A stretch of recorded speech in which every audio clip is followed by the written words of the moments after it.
Hey everyone, welcome back to my YouTube channel Commerce Tutorpedia. In this video, we are going to cover chapter 3rd of Statistics for Economics, and the topic for today's video is organization of data. I would like to inform you all that this video is important and helpful for the exams like NET JRF, college lecturer, and also for the students who are in class 11. So before starting the chapter, let us know what are the topics that we need to cover under this chapter. So let's start. So under this chapter, what are the topics that we are going to cover? Studying this chapter should enables you to classify the data for further statistical analysis, distinguish between quantitative and qualitative qualifications, prepare a frequency distribution table, know the technique of forming classes, be familiar with the method of telemarking, differentiate between univariate and bivariate frequency distributions. Before starting this chapter, I would like to inform you that this chapter is pretty long. So I think it would be better to cover this chapter in two separate videos. Okay, now let's start the chapter. In the previous chapter, you have learned about how data is collected. You also came to know the difference between census and sampling. Yes, we got to know that. In this chapter, we will know how the data that you collected are to be classified. So in this chapter, what we are going to do is how we are going to classify the data that we have collected, and we have learned that we collect data through the process of sampling and census, right? And we also got to know the various sources of information like primary sources and secondary sources. The purpose of classifying raw data is to bring order in them so that they can be subjected to further statistical analysis easily. Have you ever observed your local junk dealer or kabadi wala to whom you sell old newspaper, broken household item, empty glass bottles, plastics, etc.? He purchases these things from you and sells them to those who recycle them. But with so much junk in his shop, it would be very difficult for him to manage his trade. If he had not organized them properly, to ease his situation, he suitably groups or classifies various junks. Okay, now it want to say that जो कबाड़ी वाला होता है वो हर एक जगह से अलग अलग चीज़ें उठाता है ना, अलग अलग चीज़ें वो लेता है, अलग अलग कबाड़ा लेता है। अब उसको वो क्या करता होगा, वो हर एक जो मतलब एक जैसी चीज़ होती होगी उसको एक साथ क्लासीफाई करता होगा। तो ये एक तरीके का यही बता रहा है कि हम जब डेटा कलेक्ट करते हैं, when we collect data, data consist of various things, है ना। तो we need to organize them properly and classify them into groups so that we can make use with that information, right? So he puts old newspaper together and ties them with a rope, then collect all empty glasses, bottle in a sack. He heaps the article of metal in one corner of his shop and sort them into groups like iron, copper, aluminium, brass, etc., and so on. In this way he groups his junk into different classes: newspaper, plastics, glass, metals, etc. Once his junk is arranged and classified, it becomes easier for them to find a particular item that a buyer may demand. Okay, now what we need to understand is, let's jump to this line, that classification is, what is classification? Classification is arranging or organizing things into groups or classes based on some criteria. So we need to write it down in our notes also. Okay, so what is classification? Okay, write it with me only, make notes. So classification is, what is classification? It is arranging or organizing things, arranging and organizing things into groups or classes, into groups or classes based on some criteria, based on some criteria.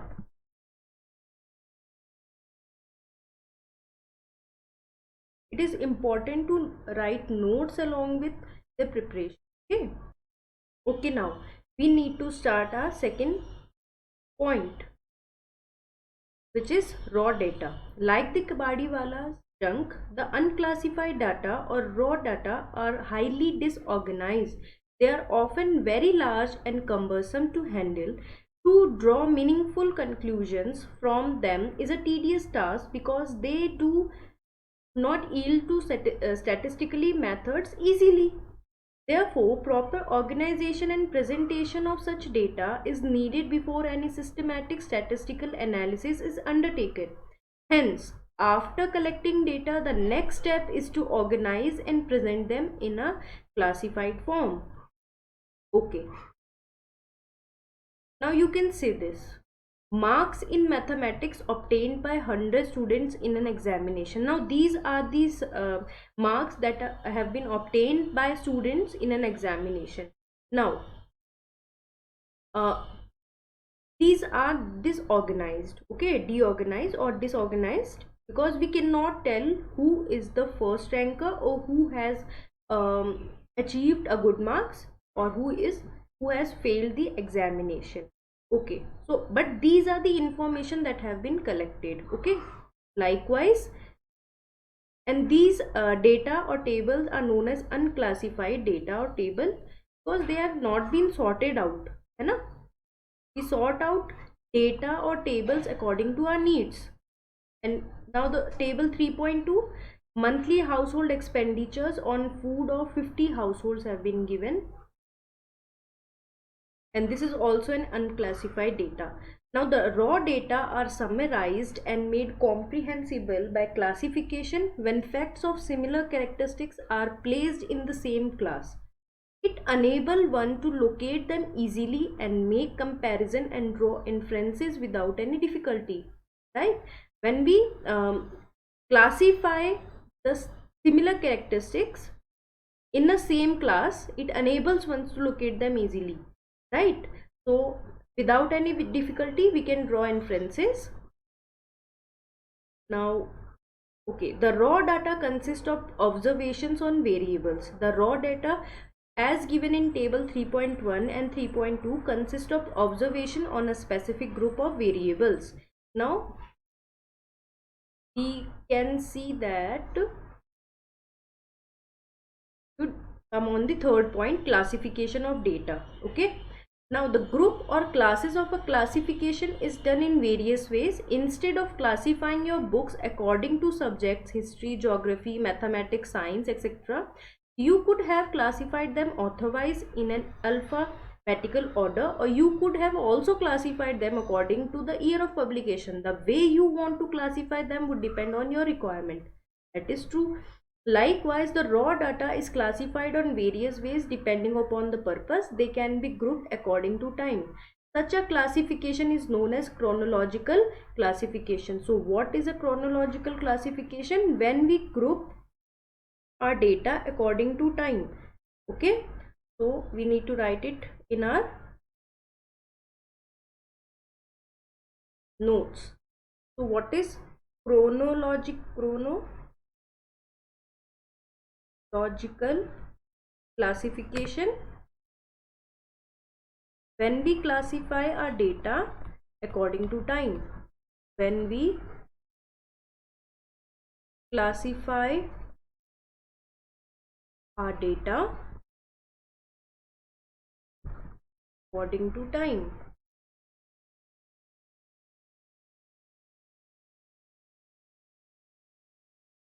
Okay, I think this is okay. After reading out What is chronological classification? We need to know what is a time series. Okay, in such a classification, data are classified either in ascending or in descending order with reference to time such as years, quarters, months, etc., weeks, etc. The following example shows the population of India classified in years of terms of years. The variable population is a time series and depicts a series of values for different years. So the variable population is a time series. Okay, as it depicts a series of values for different year. In spatial classification, the data are classified with reference to geographical locations. So what is spatial classification or classification? The data are classified with reference to geographical locations. So we need to write it down in our notes also. What is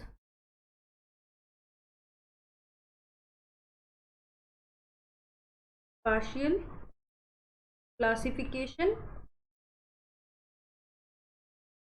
When we classify our data, when we classify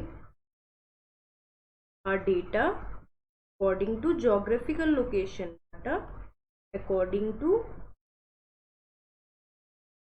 geographical location.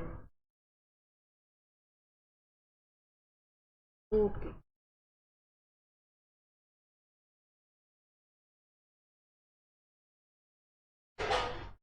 Now we have learned about spatial classification. Now let's move ahead.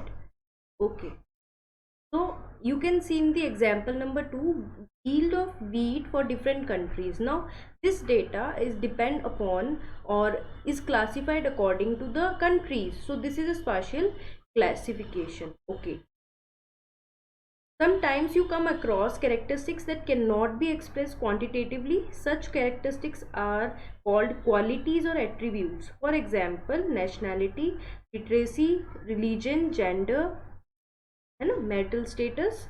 And what is such a classification of data on attributes is known as, okay, such a classification of data on attribute is called a qualitative classification. Okay, in the example you can see a population has been divided according to male and female, and the male and females are also classified according to married and unmarried status. I think this is okay. What is a quantitative classification?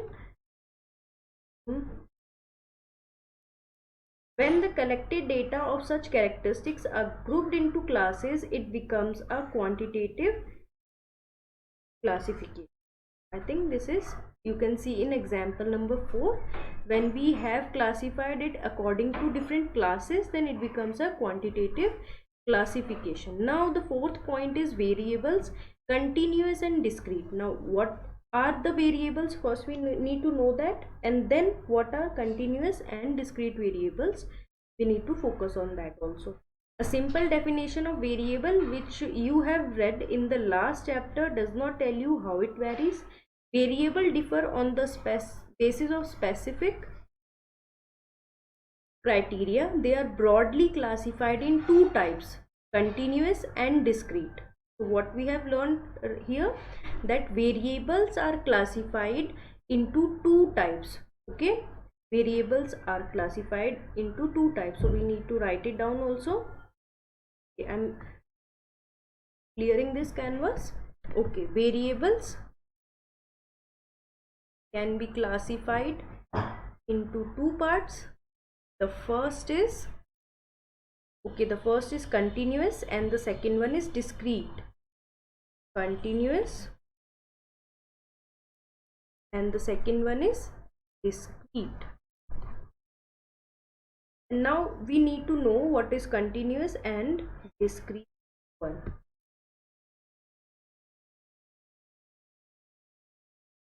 So what is a continuous variable? Continuous variable can take any numerical value.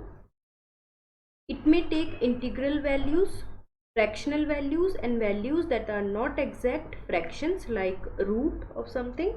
For example, the height of a student as he or she grows, says from 90 centimeters to 150 centimeter, it would take all the values in between them. It can take values that are whole numbers like 90 centimeters, 100 centimeters, and ones like this also. Okay. Now, other examples of a continuous variables are weight, time, distance, etc. Okay. Now, unlike a continuous variable, discrete variable can take only certain values.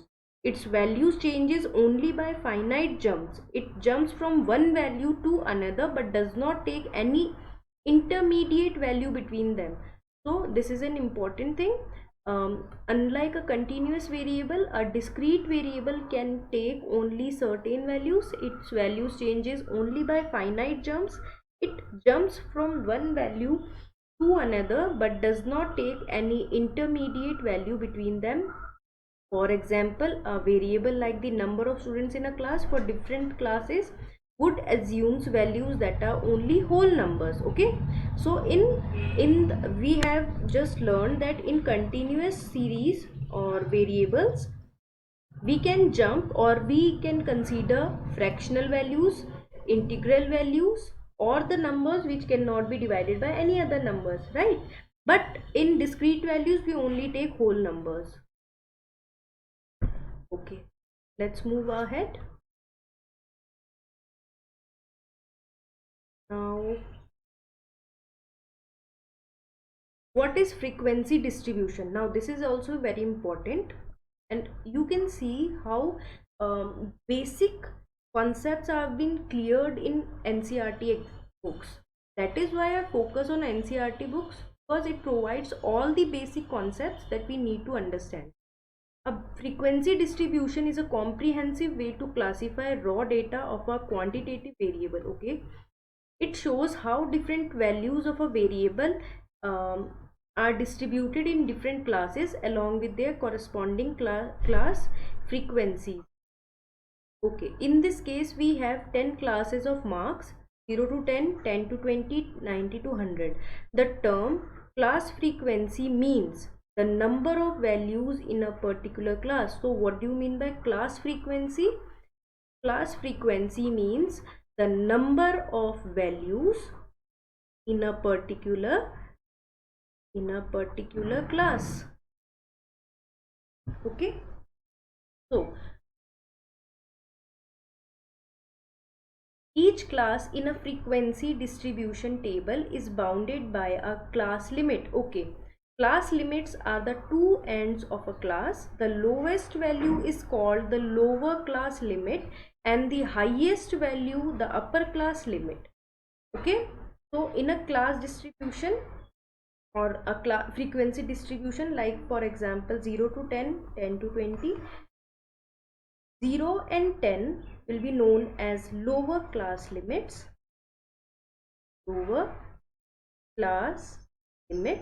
and 10 and 20 are known as upper class limits. Okay, class interval or class width is the difference between the upper and the limit and the lower limit. For I have taken the example 0 to 10, 10 to 20. So in this case, what's the class interval? It's 0. Okay, 10 minus 0, so it's 10. And in the second one, what is the class interval? It's 20 minus 10, that is 10, because it's the difference between upper limit and the lower limit. Now the class midpoint or class marks in the middle value of a class. It lies halfway between. Okay, we know that midpoint is the halfway between. So what we do is we add upper class to lower class and divided by 2. The class marks or mid value of each class is used to represent the classes. Once raw data are grouped into classes, individual observation are not used for the calculation. Instead, the class marks is used. Okay, the class midpoints is also known as class marks. Okay, you can see in this example, these are the classes, these are the frequencies, the lower limit, the upper limit, and the class marks is 10, plus 0 upon 2, that is 5. In this case 30 upon 2, which is 15. Now frequency curve. What is a frequency curve? Is a graphical representation of a frequency distribution. It's a graphical representation of a frequency distribution. Figure 3.1 shows the diagrammatic presentation of the frequency distribution. So let's see the diagram 3.1. In this diagram you can see this is the frequency distribution. It is a graphical presentation or diagrammatic presentation of frequency distribution of data. Now, how to prepare a frequency distribution? While preparing a frequency distribution, the following 5 questions needs to be addressed. Should we have equal or unequal size class intervals? How many classes should we have? What should be the size of each class? How should we determine the class limits? How should we get the frequency for each class? And I think we should conclude this video on this topic only, and this topic we will cover in the next video. So that's it for today, guys. We'll meet in the next video only. So don't forget to like and subscribe my channel. Thank you.